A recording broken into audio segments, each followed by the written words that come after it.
नमस्कार मित्रों, Krishna insight channel में आपका स्वागत है। आज मैं आपको बृहस्पतिवार व्रत कथा सुनाने जा रही हूँ। देवगुरु बृहस्पति जी विद्या, बुद्धि, धन, वैभव, मान सम्मान, यश, पद और पुत्र पौत्र प्रदाता अत्यंत दयालु देवता हैं।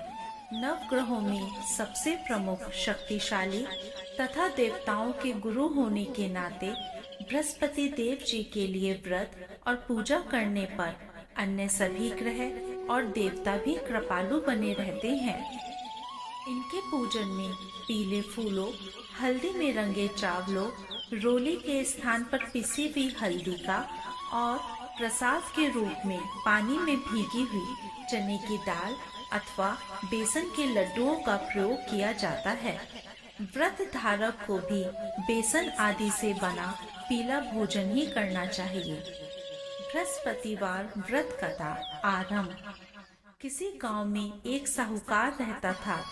उसके घर में अन्न, वस्त्र और धन किसी की कोई कमी नहीं थी, परंतु उसकी स्त्री बहुत ही कंजूस थी। किसी भिक्षार्थी को कुछ नहीं देती, सारे दिन घर के कामकाज में लगी रहती। एक समय एक साधु महात्मा बृहस्पतिवार के दिन उसके द्वार पर आए और भिक्षा की याचना की। स्त्री उस समय घर के आंगन को लीप रही थी। इस कारण साधु महाराज से कहने लगी कि महाराज, इस समय तो मैं घर लीप रही हूँ, आपको कुछ नहीं दे सकती, फिर किसी अवकाश के समय आना। साधु महात्मा खाली हाथ चले गए। कुछ दिन के पश्चात वही साधु महाराज आए, उसी तरह भिक्षा मांगी। साहूकारनी उस समय अपने लड़के को खाना खिला रही थी। कहने लगी, महाराज, मैं क्या करूं, अवकाश नहीं है, इसलिए आपको भिक्षा नहीं दे सकती।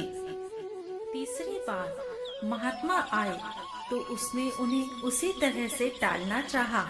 इस पर महात्मा जी कहने लगे, यदि तुमको बिल्कुल ही अवकाश हो जाए तो क्या तुम मुझको भिक्षा दोगी?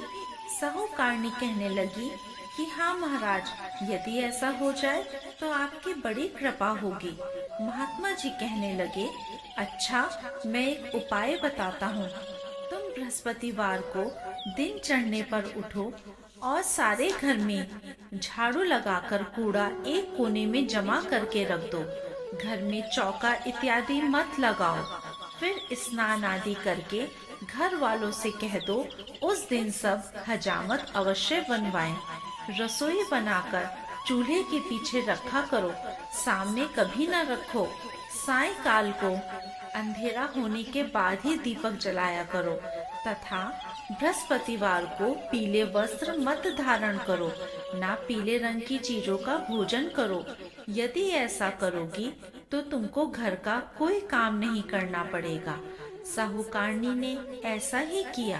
बृहस्पतिवार को दिन चढ़े उठी, झाड़ू लगाकर कूड़े को घर में जमा कर दिया। पुरुषों ने हजामत बनवाई, भोजन बनाकर चूल्हे के पीछे रखा। वह सब बृहस्पतिवार को ऐसा ही करती रही। अब कुछ समय बाद उसके घर में खाने को दाना न रहा।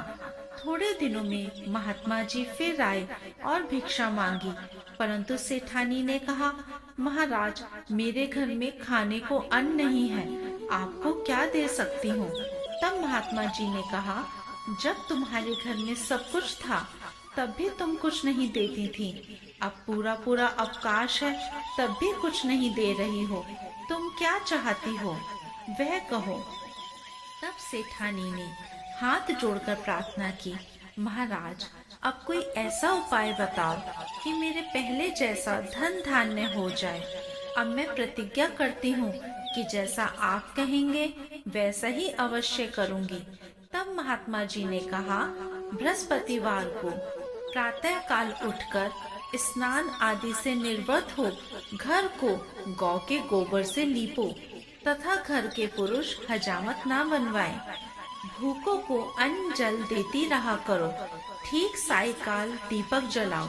यदि तुम ऐसा करोगी तो तुम्हारी सब मनोकामनाएं भगवान बृहस्पति देव जी की कृपा से पूर्ण होंगी।